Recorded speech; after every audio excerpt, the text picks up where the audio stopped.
Early estimates are in on this year's flu shot. The Centers for Disease Control and Prevention say overall it's working just about a third of the time.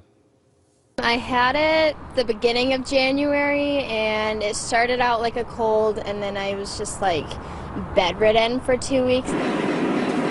I got the flu on Christmas Eve and I had a high fever and chills and a little bit of a cough. Yeah, this thing's a monster from everybody I talked to who's got it this year. CDC researchers estimate the vaccine's overall effectiveness at 36%. So that may seem low, but doctors say the flu shot is still the best defense we've got, and they are urging anyone who has not gotten one yet to think about doing so now. Right, Marnie? Good advice. Yes, David. And some people are turning to elderberry to fight the flu and in some cases prevent it. This comes from a plant. It looks similar to a grape. This is it in kind of jelly form. But before you try elderberry or any other flu remedy to beat this virus, I'd like to bring in Dr. Ari Gilmore with Pacific Medical Centers. Thank you for being here. We don't want the flu. It's a nasty, nasty season. So elderberry, is this safe for treating or preventing the flu? You know, it probably is safe for people. I wouldn't have children take it under 14 and pregnant women. I've had a couple of people ask because they're so nervous about getting the flu because it's so terrible. And I'm telling them, if you're pregnant, don't use it. But for other people, it may offer a little bit of help. What is the quality in elderberry that may help fight it? Yeah, there's some proteins in it that may stop the way the virus gets into the cells in the first place.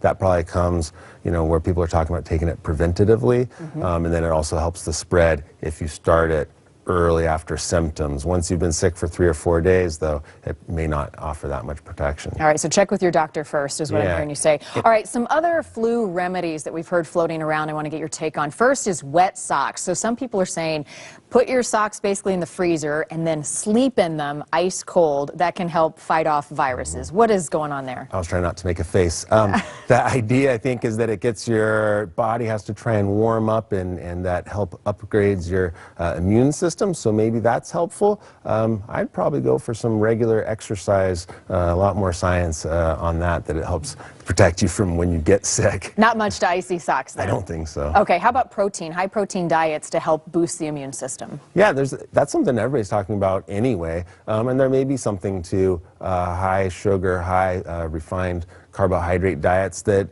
is deleterious and it causes inflammation. So I think that may be a relevant, reasonable thing.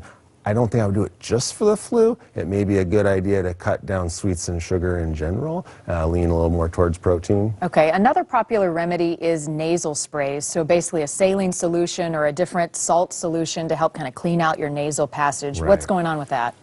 Great advice for someone with allergies, clearly is helpful. Some people who have the flu think it helps. Some people, you're adding more wetness up there. I don't know, it doesn't sound fun to me. And some people think you can keep from getting the flu by rinsing regularly, kind of aggressively. I think there's a tolerability issue to that one. Okay, so lots of remedies, myths out there. What would be your best advice right now in flu prevention with it still kind of going around? Yeah, well, being a good friend, a good coworker, staying home when you have that achy, feverish cold, washing your hands plenty, getting lots of sleep. And there's good evidence that people do get a little dehydrated when they have the fever from the flu, and some of the headache and the other nasty symptoms are from that dehydration. So Grandma's right, rest and hot soup. Yeah, lots of hydration. And my final question, and we get this a lot, if I've got the flu, we all want the best, quickest way to feel better sooner. What's key? Oh boy, I wish I had a really good answer for that one. Staying home, the rest, the things we just mentioned. If you're someone who has other multiple health issues, sometimes we'll use medicines like the antivirals, but they only take a day off of symptoms anyway. Oh, like a Tamiflu, something like that. All right, hydration, rest, don't come to work sick, all good things. I'm going to let other people try the icy cold socks, not for me. Dr. Gilmore, thanks as always for being here. Hope you stay healthy. I can't imagine how you guys stay well this time of year. And if you'd like to see more of our Healthy Living segments, go to q13fox.com/healthyliving. Still ahead, the FBI may have been warned about the Florida shooter months ago. The comments left on a YouTube